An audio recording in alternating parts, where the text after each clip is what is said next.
2 సంవత్సరాల క్రితం అడిగిన. అప్పటికి ఇప్పటికి నేను డబ్బుల వ్యవహారం ఎప్పుడు కూడా పెద్ద మనిషితో తీయలేదు. మొత్తంగా మీకు అంటే ఇంతవరకు మీ దగ్గర 20 లక్షలు తీసుకుంది, తర్వాత మీరు ఎంత ఇంట్రెస్టులు కట్టారు, మీకు ఇంతవరకు ఎంత ఇచ్చింది ఆవిడ? ఇంట్రెస్టులు సార్ నేను లెక్క లేదు సార్. నాకు ఇవాళ నేను అప్పులు లెక్క పెట్టుకుంటే నాకు కూర్చొని లెక్క నా కూతురులు లెక్క చేసిండ్రు. 70-80 లక్షల లెక్క వస్తుంది నాకు. ఎక్కడి నుంచి తెచ్చి కడతా? నేను ఏం చేస్తా? ఇవాళ నేను నా ఇంటి కాగితాలు, నా ప్లాట్ కాగితాలు పెట్టి తీసుకొచ్చిన, ఉట్టిగా తీసుకురాలే.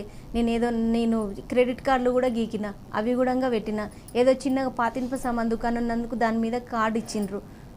ఆ వీధి వ్యాపారుల కింద కూడా కార్డు ఇచ్చిర్రు. దాని లోన్ కూడా తీసుకొని ఇచ్చిన. లాస్ట్కు మెల్లో పుస్తల తాడు కూడా పెట్టి ఇచ్చేసిన ఆమెకే. ఇది కూడా ఉత్తదే. ఆ విషయం కూడా చెప్పిన. 1.5 సంవత్సరం క్రితము నా భర్తకు కన్ను ఆపరేషన్ ఉంది, డబ్బులు లేవు.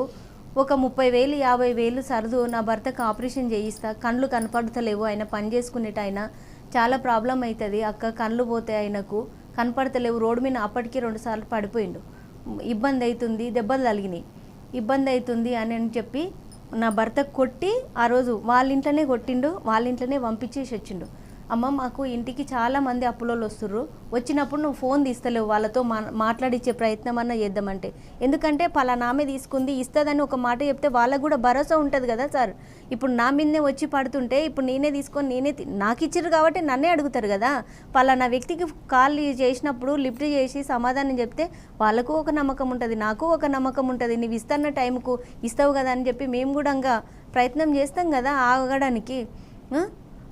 అది అవకాశం ఇవ్వదు, ఫోనే ఎత్తదు. ఫోన్ ఎత్తి టెక్స్ట్ మెసేజ్ చేస్తుంది, వాట్సాప్ మెసేజ్ కూడా చేయదు. మళ్ళీ అందులో డబ్బుల మ్యాటరే తీసుకురాదు. ఏదో మేము తనని అడుగుతున్నట్టు, మాకేదో హెల్ప్ కావాలని తన దగ్గరికి కాల్ చేసినట్టు ఆ విధంగా క్రియేట్ చేస్తుంది మెసేజ్లో కూడా. ఎప్పుడు కూడా నిజాలు బయట పెట్టదు. డబ్బుల విషయంలో మాత్రం మీ దగ్గర డబ్బులు తీసుకున్నట్టు పేపర్ కూడా రాసి ఇచ్చింది. ఉన్నాయి పేపర్లు. 2024లో ఒకటి రాసి ఇచ్చింది. ఎంత రాసి ఇచ్చిందో అది మాట నోటుతో తనే రాసి ఇచ్చింది కదా, చెప్పు నోటుతో.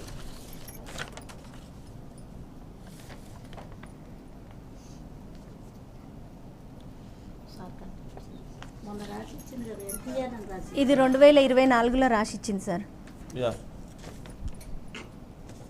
మొన్న లెక్క చేసి పేపర్ కూడా ఆల్రెడీ మనకు ఆవిడ రాసిచ్చినట్టుగా తెలుస్తుంది. నేను అనగా పట్లోళ్ళ రూప, డాటర్ ఆఫ్ మాచిరెడ్డి, మణికొండ వాస్తవ్యురాలు పైన పిల్లి మనెమ్మ, వైఫ్ ఆఫ్ కృష్ణ, మైలార్దేవుపల్లిలో నివసిస్తుంది. నేను నా అవసరం నిమిత్తము తనతో 29,50,000 రూపాయలు అప్పుగా తీసుకోవడం జరిగింది. నా బాధ్యతగా నేను 1 నెల టైంలో తీసుకున్న డబ్బులు తిరిగి ఇస్తానని వ్రాయడం జరిగింది. తన దగ్గర తీసుకున్న అప్పు అన్న టైంలో పూర్తిగా చెల్లిస్తాను.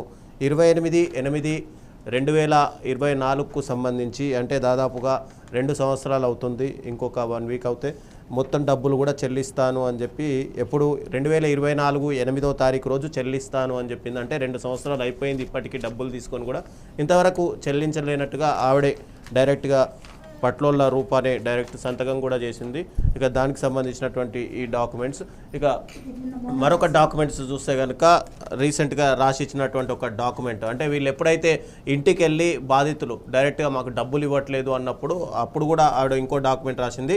నేను Patlolla Rupa Reddy, daughter of Machi Reddy, plot number 403 Manemma, wife of Krishna, Mylardevpally నివాసితులైన ఆమె దగ్గర నా అవసరాల నిమిత్తము గతంలో పూర్తిగా 20 లక్షలు అప్పుగా తీసుకున్నాను. అందుకు 12 లక్షల రూపాయలు వడ్డీగా చెల్లించాను. అంటే 20 లక్షల రూపాయలకు 12 లక్షల రూపాయలు వడ్డీగా చెల్లించాను. తర్వాత నాకు ఇవ్వడం కుదరక తనకు నేను 28/8/2024 నుంచి పూర్తిగా వడ్డీ అనేది చెల్లించడం లేదు.